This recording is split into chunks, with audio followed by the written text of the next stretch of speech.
Şimdi vagon 4 hangisi? Vagon 4. Vagon 4.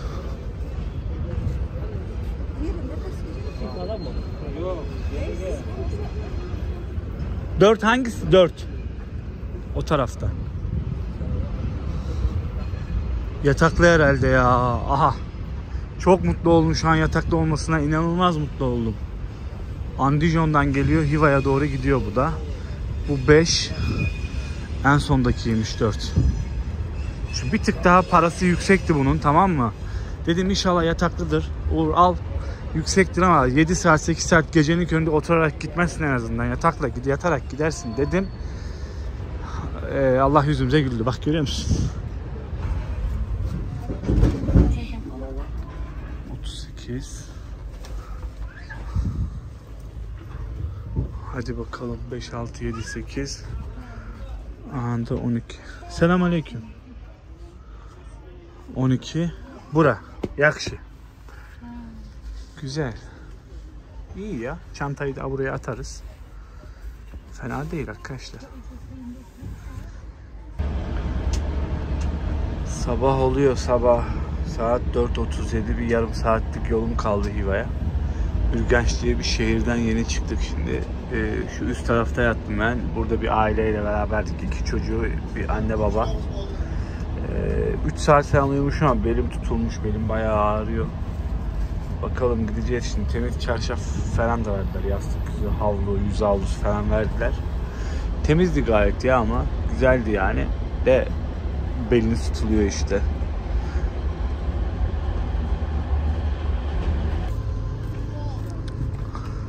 Ve Hive şehrine gelmiş bulunmaktayız. Saat tam olarak 5 arkadaşlar.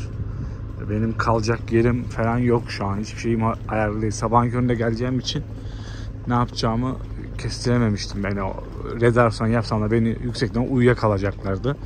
Şimdi biraz yürüyüp otel bakacağız. Hive şehrinin merak ettiğim şehirlerden, lokasyonlardan bir tanesi. Bakalım neler göreceğiz.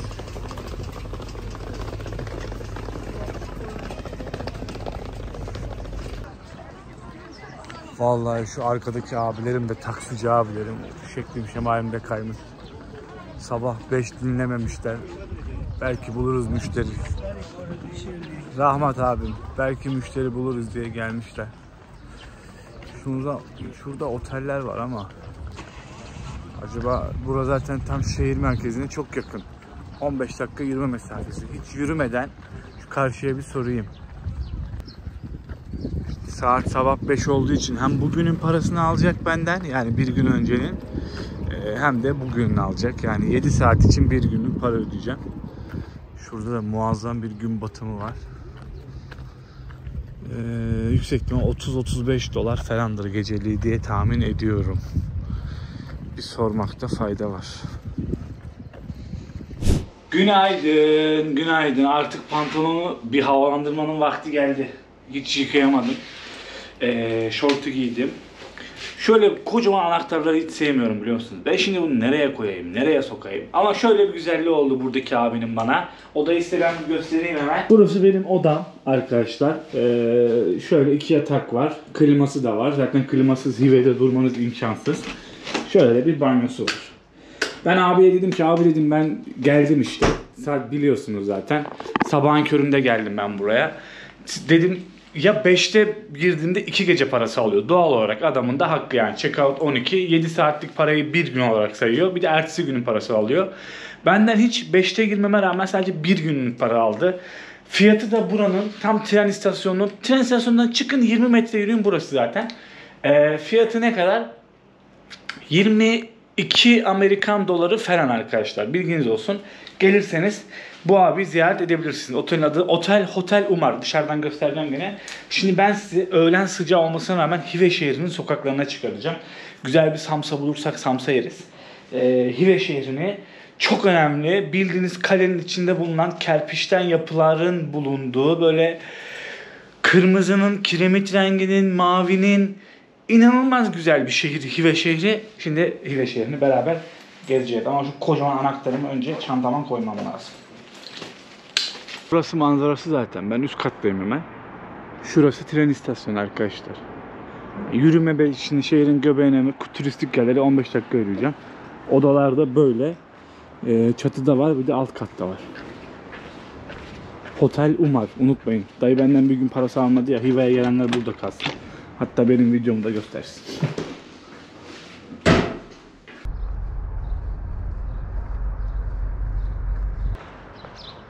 Tabii bu yapılar hep sonradan yapılan yapılar.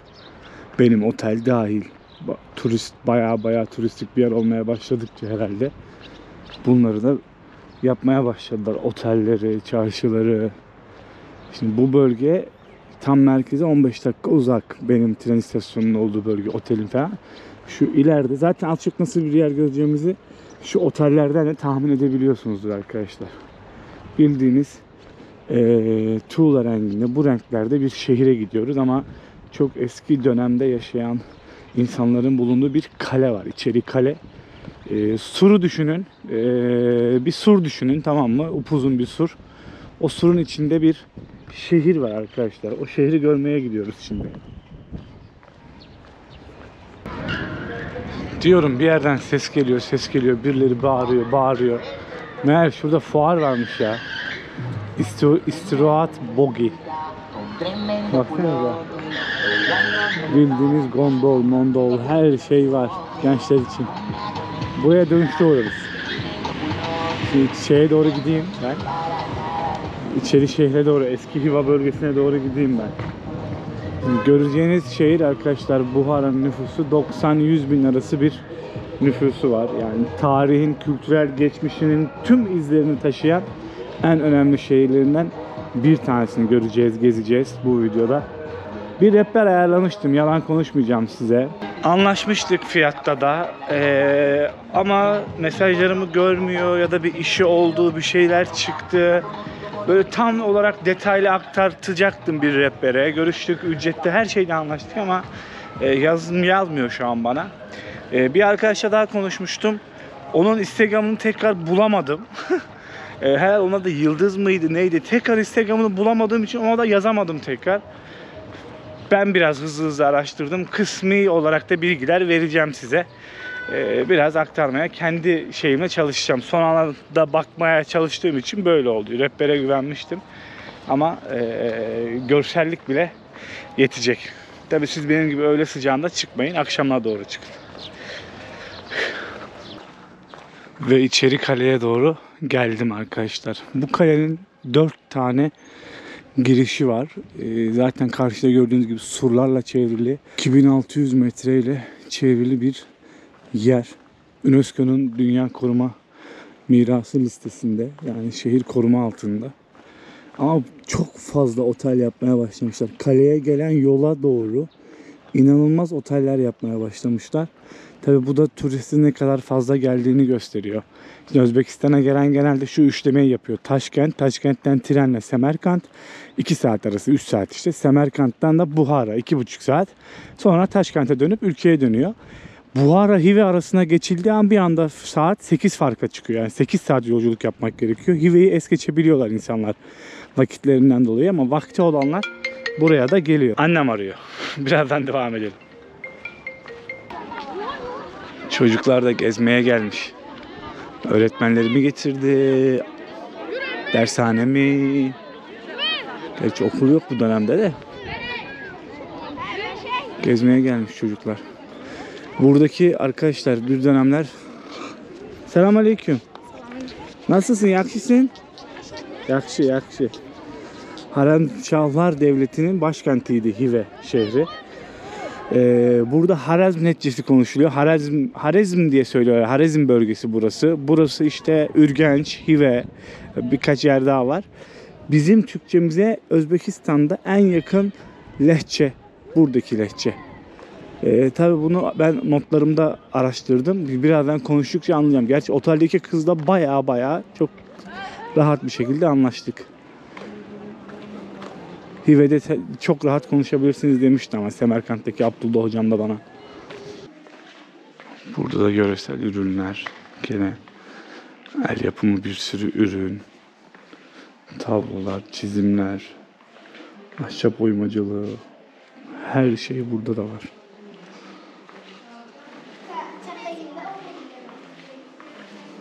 Kimse yok lan. Trende bayağı turist vardı aslında ama. Şu anda bir kalenin içinde yürüyoruz. Ama bildiğimiz kale. Surlarla çevrilmiş yapıların bulunduğu, kalelerin, medreselerin, camilerin bulunduğu bir yer. Çok farklı gene güzel özel yapılar var. Burası Cuma Camii. Şehrin en önemli ve en özel ve güzel yapılarından bir tanesi. Yani gelirseniz içeri kaleye, Hive şehrine burayı mutlaka göreceksiniz arkadaşlar. 10. yüzyılda yapılıyor burası. Dış yüzeyi tuğlalarla kaplı, özenle oyulmuş. Gerçekten çok özenle oyulmuş. Ahşap sütunlarla çevrili. Baksanıza şuraya. Böyle boylu boyuna gidiyor.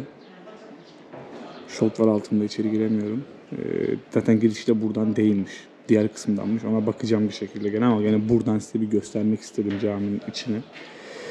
Bazılarının üzerinde kufi yazılarla ayetler yazılı bunlarda. 200'den fazla, bakın şu 200'den fazla işlenmiş oyma ahşap sütun üzerine kurulu bir cami burası. Cuma Camii. Tam içeri kalenin göbeğinde, merkezinde. İçeride bir YouTuber daha var. Büyük kamerasıyla geziyor. Ahşap kokuyor ya. Şu an o kadar güzel kokuyor ki. Bu da dışarıdan arkadaşlar. Minaresini de şöyle göstereyim ben size. İçeride Azerbaycanlı arkadaşlarla tanıştım. Onlar da çekim yapmaya gelmiş. Demin dedim ya, elimde kamera var. Onlar da televizyon kanalı için gelmişler. Tam anlamadım ama Azerbaycanlılarla sohbet edince çok mutlu oldum. Çok keyfim yerine geldi yani. Çok net anlaşıyorum. Yani herhalde bize en yakın benzeyen dilimizin en yakın olduğu Azerbaycan Türkçesi yani. Çok bir de benim de en sevdiğim onların dili ya. Onların dili gerçekten. Azerbaycanlı kardeşlerim, bir söz vermiştim size. Yazın geleceğim gidemediğim yerlere. Ben mesela Hınalı'ya gidememiştim. Hızlı'ya gidememiştim. Hırs diye de bir köy vardı Hınalı'ya yakın. Oraya gidememiştim. Şeye gidememiştim. Gebele tarafına gidememiştim. Yaz mevsimden dolayı. Geleceğim. Hatta tam net bir şey değil ama bir inşallah sürprizim de olacak Azerbaycan'a geldiğimde. Yani yalnız olmayacağım herhalde. 2 kişi de olmayacağım gibi ama. Bir bakalım buna, bu Türkiye'ye döndüğümde bunu tam kararlaştırıp karar vereceğiz. Bak hareketlenmeye başladı iyice şehir. Gitgide insanlar buralarda. Çarşı pazar biraz daha çokmuş burada. Herhalde arkadaşlar burada kaleye giriş paralı. Beni kimse durdurmadı. Ben lap diye girdim öyle. Kaleye girerken bir para veriyorsunuz. Sonra her yerde o parayı, her yere girebiliyorsunuz o biletle gibi. Ama ben lap diye girdim. Kimse yoktu ki orada. Baksanıza Özbek kültürüne dair ürünler, kıyafetler ne kadar güzelmiş. Çok şıkmış ya. De. Erkeklere dair öyle çok ama çok farklı bir şey yok ya. Şapkalar var sadece. Bu sıcakta ben bunu nasıl takayım? Her şey kadınlara. Vallahi ya. İleride bir dükkan bir şey açarsam kadınlara yönelik olacak. Kozmetik olur, kıyafet olur. Yani her şey olabilir yani. Kuaför olur. Kadınlara yönelik bir şey yapacağım ya. Karşımda gördüğünüz muazzam minarenin de bir hikayesi var. Bir efsanesi var aslında. Çok efsanesi var. Ben size dilden dile dolananı anlatacağım. En meşhur olanı anlatacağım. Deveyle fotoğraf çektirmek isterseniz buraya da böyle bir düzenek kurmuşlar. Kuzum benim.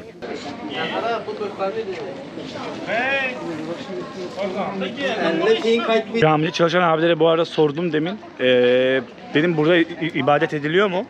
Cemaat şeklinde hayır. Eskiden tabii ki yapılıyor ama şu an müze olarak kullanılıyor. Cemaat şeklinde namaz kılınmıyor ama 1-2 kişi gelip isteyen burada namazını kılıyor diye bir bilgi verdi. Şu an Hiva'nın sembollerinden olan minarenin tam olarak önündeyim arkadaşlar. Buranın en yaygın olan efsanesi anlatacağım şimdi size. Şöyle kocaman bir minare arkadaşlar. Yani normalde buranın yapımına başlanırken 70 metre yapılacak diye başlanmış ama böyle yarım kalmış. Herhalde şu anda da ya 26 ya da 29 metre. Kalto Minaresi burası arkadaşlar. Şimdi efsanesini, bir en yaygın olan bilinen efsanesini anlatayım ben size. Hükümdar Muhammed Amin Han 1852 yılında rakip şehir Buhara'daki, bir video önceki minareden bahsediyorum, gitmiştik. İzlemediyseniz onu da izleyebilirsiniz.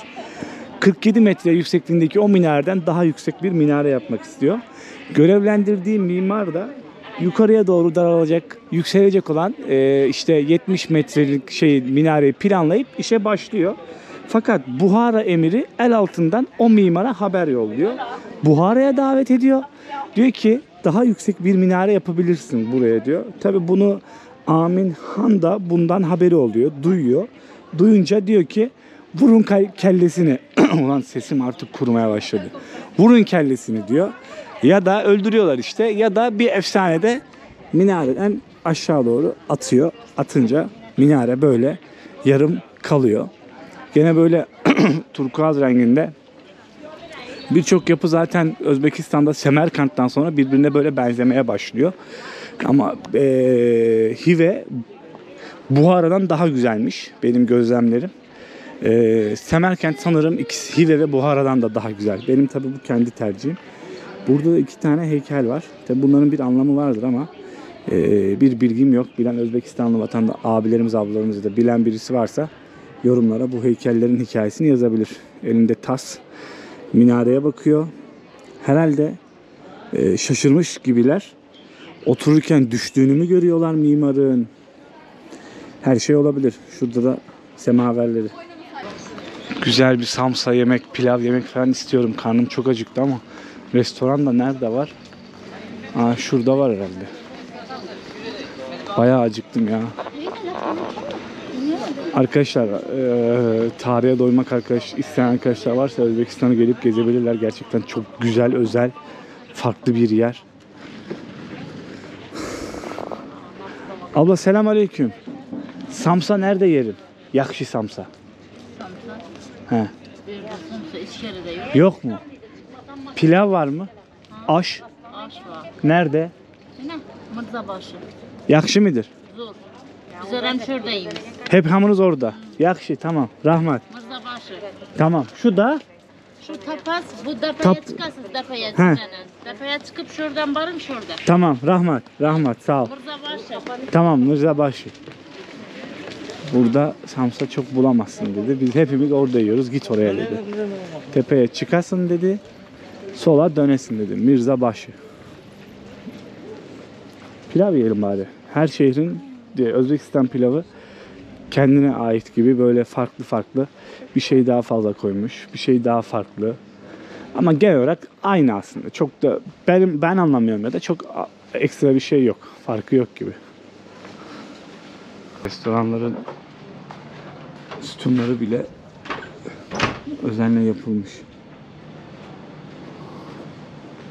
Ha, Mirzabaşı burasıymış. Esnaf da buradan yiyorsa bir bildiği vardır. Ha, burada restoranlar varmış burada zaten. Esnafın yediği yerde yiyeceksin. Arkadaş öğlen 12.1'de pilav bitiyor ya buna. Ne bir pilav aşkıdır bu ya.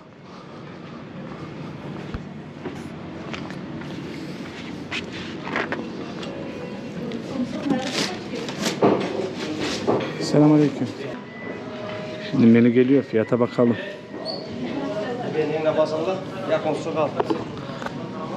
Buhara'ya özgü yemek var mı? Buhara'nın yemeği var mı? Traditional. Buhara'da? He, traditional yemek. Buhara'ya. Vana. Aş mı var? Aş var, çehi vanovkata var. O ne?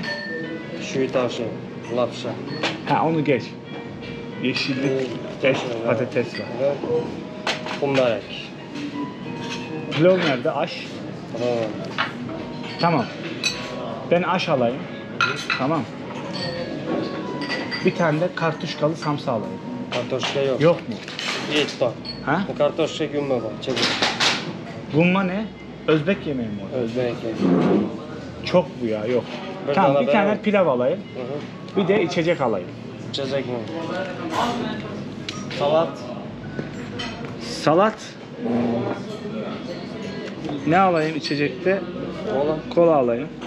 0,5. Bir tane de 0,5 su alayım. Tamam, water. No gas. Bir pilav söyledim. Herhalde bir tane samsa söylemedim, patatesli yoktu. Bir pilav, salata, pilavın fiyatı 3 dolar. Arkadaşlar ucuz ya. Burası da tam şehrin göbeği. Gerçekten Özbekistan ya da gerçekten bilmiyorum ama bana ucuz geliyor yani. 50-60 TL'ye 100-150 gram içinde et olan bir pilav yiyorsunuz. Bence iyi yani. Sebzesi de içinde bol bol. En son fiyatları söyleyeyim. Yani 1 dolara da karnınızı doyurabilirsiniz samsalarla falan. 10 dolara da maksimum yani maksimum herhalde 10 dolar verirsiniz ya. Herhalde öyle düşünüyorum. Rahmat kardeş. Sağ ol. Süzme yoğurt. İçinde de dereotu var herhalde. Şöyle bir ekmek geldi. Özbekistan'da ekmek çok önemli gerçekten ya. Çeşit çeşit ekmekleri var. Üstüne bile desenler yapıyorlar. Ve çok uzun süre bayatlamadığını söylüyor. Sarımsağı da basmış. Sabah sabah. Bayağı sarımsak var. Bunda biraz et biraz daha azmış sadece. Sanki biraz daha az yağlı. Taşkent'e göre falan biraz daha az yağlı. Gittiğim her şeylerde pilav yemeye özen gösterdim. Siz de gösterin arkadaşlar. Özbek pilavı çok meşhur. Yiyin yani, bol bol yiyin. Et de seviyorsanız zaten, Allah Allah. Evet. Kesinlikle daha az yağlı. Taşkent'teki bayağı yağlıydı. Yani ben onu da seviyorum, bunu da seviyorum. Ben et ve pirinci karıştı her şeyi seviyorum. Sarımsağı yoğurdu yedik. Birazdan ağırlık çöker bana. Lap diye böyle giderim. Güzeldi, gene lezzetliydi. Ama az yağlıydı dediğim gibi. Yağlı sevenler varsa Taşkent'tekini daha çok sevecektir. Az yağlı sevenler varsa Hive'dekini, Semerkant'takini falan daha çok sevecektir. Bilginiz olsun. Bayılıyorum ya.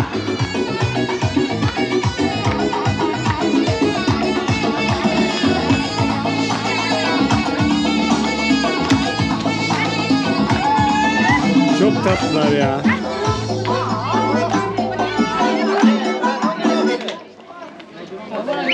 Ne oldu ya? Ne güzel oynuyorduk. Daha karpuz kesecektik.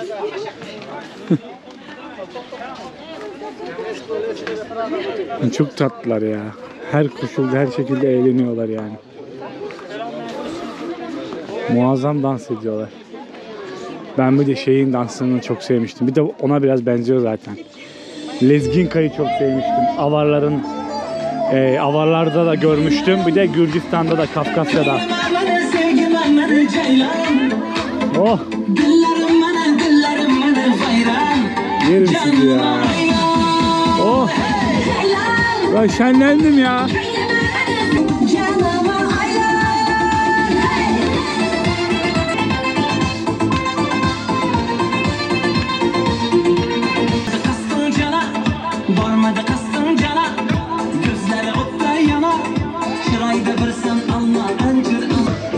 Gerçekten çok tatlılar. Gerçekten yani. Şu an inanılmaz keyfim yerine geldi ya. Çok güzeller. Çok güzel oynuyorlar ya. Tarihi İpek yolunun geçtiği şehirlerinden bir tanesinde tarihin arasında yürürken böyle bir de o TC'leri görünce çok mutlu oldum. Hive şehri gerçekten güzelmiş ya. Masalsı şehir dedikleri kadar varmış yani. Adını da şöyle almış yani. Zamanında buradan geçen yolcular işte bir kuyunun içinde su buluyorlar arkadaşlar. Suyu bulunca da diyorlar ki heyvah tarzı bir cümle kuruyorlar, tamam mı?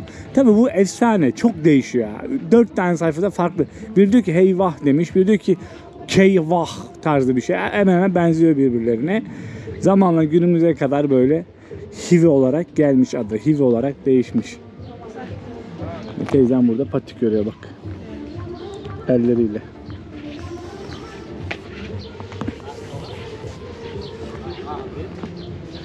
Gelip gezin Hive'yi. Yani 2 gün fazla ayırın. 7 saatlik yol yapıp Hive'ye kadar gelin görün yani. Görmenizi isterim. Ulan ben zaten bu yoldan gelmişim. Ters gelmişim. O yola gideceğiz. Aramızdan yüreğimiz yolup gitken bir dostum var karan gitken bir dostum var hazır misafir aramızdan yüreğimiz yolup. Burası da medrese arkadaşlar. Kimi kesmi 2 odalı. Kimi kesimi tek odalı. Çoğu medrese aynı dönemde yapıldığı için o dönemlerde birbirine çok benziyor yani. Biri 2 katlı, işte 2 odalı diyorum, 2 katlı. Bir tarafı tek katlı. Belki de burası sonradan yapıldı, eklendi. Bilmiyorum. Gene aynı tarz kapı figürleri. Çok çok güzel duruyor böyle şeyler. Benim hoşuma gidiyor ama bir yerden sonra ben Buhara'da da söylemiştim. Biraz da aynı şeyleri görüyormuşsunuz gibi hissedebiliyorsunuz arkadaşlar. Ben şimdi size bunun medresenin adını söyleyeyim. Medrese Rahim Han Medresesi, Rakim Han Medresesi diye geçiyor. Haritadan baktım şimdi. Önüme çıkınca dedim bir içini, avlusuna gireyim göstereyim size. Burada herhalde akşam 6'dan sonra şey var. İp gösterileri yapılıyor. Şuraya asmışlar.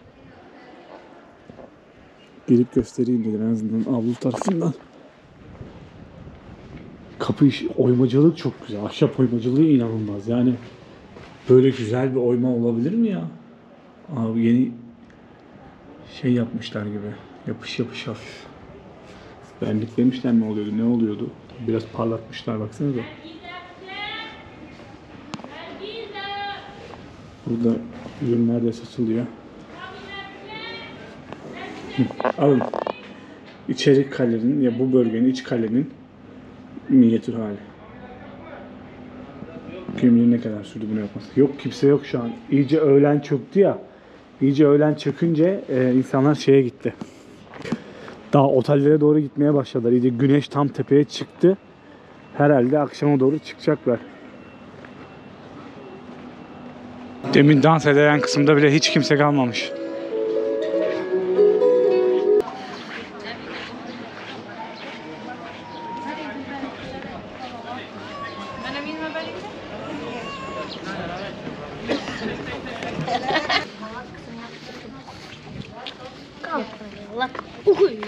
No. Selamünaleyküm. Selamünaleyküm. Ne oynuyorsun?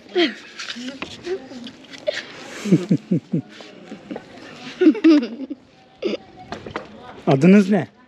Benim He. Musa Bey. Senin ne? Mayun. Atuş. Atuş. Benim de Uğur. Ha? Uğur. Uğur. He, Uğur. Türkiye'den geldim ben. Türkiye'den. Paris Saint-Germain'in PSG'nin Messi. Rapis forması. Messi. Messi ama Paris Saint-Germain PSG bile değil. Rapis. Paris he? Rapis. Okey. Okey. Tamam, yakşı. Yakşı. Çorabı besme çiğ. Anlamadım. Düşünmedim. Bir daha de. Ha? Düşünmedim. Düşünmedim dedi. Düşünmedim. Ha. Çorabı besme çiğ ya o papa. Yakşı. Lazım değil. Rahmat.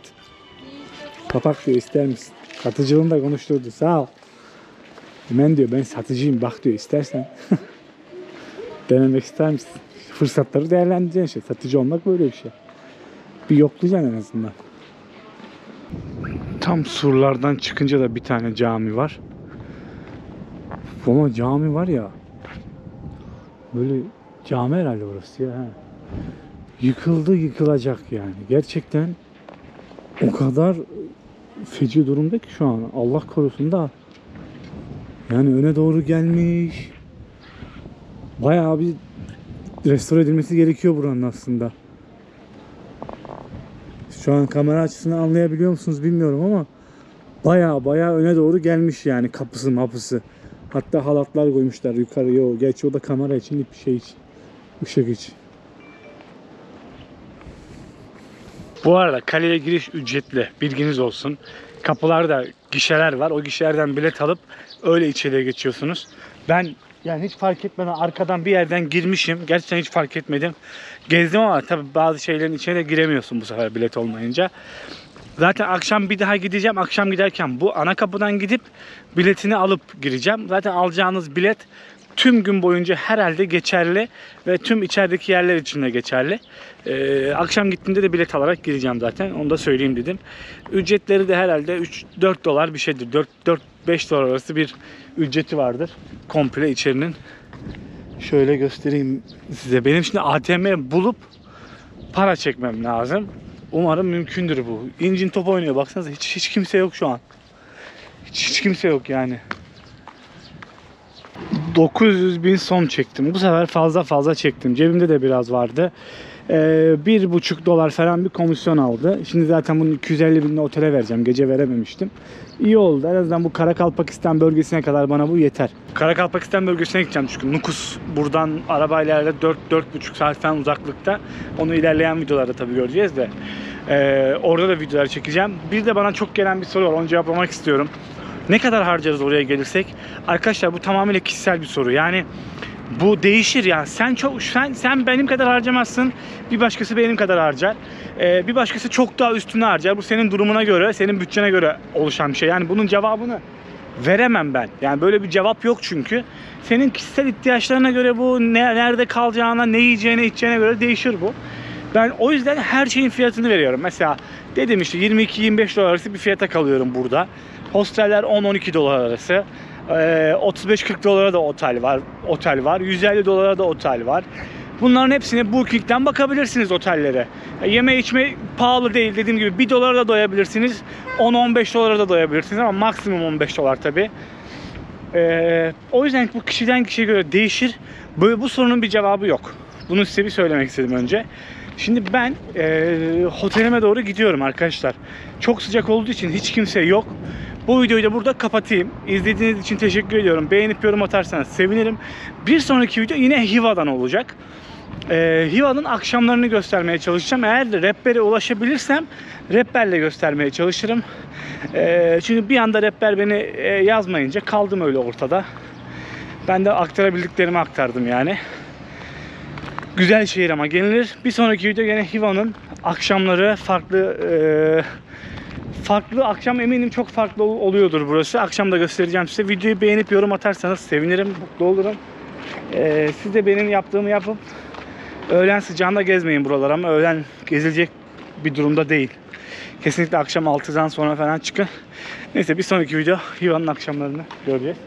Görüşürüz. Kendinize iyi bakın. Allah'a emanet olun. Hoşçakalın. Hadi bay bay.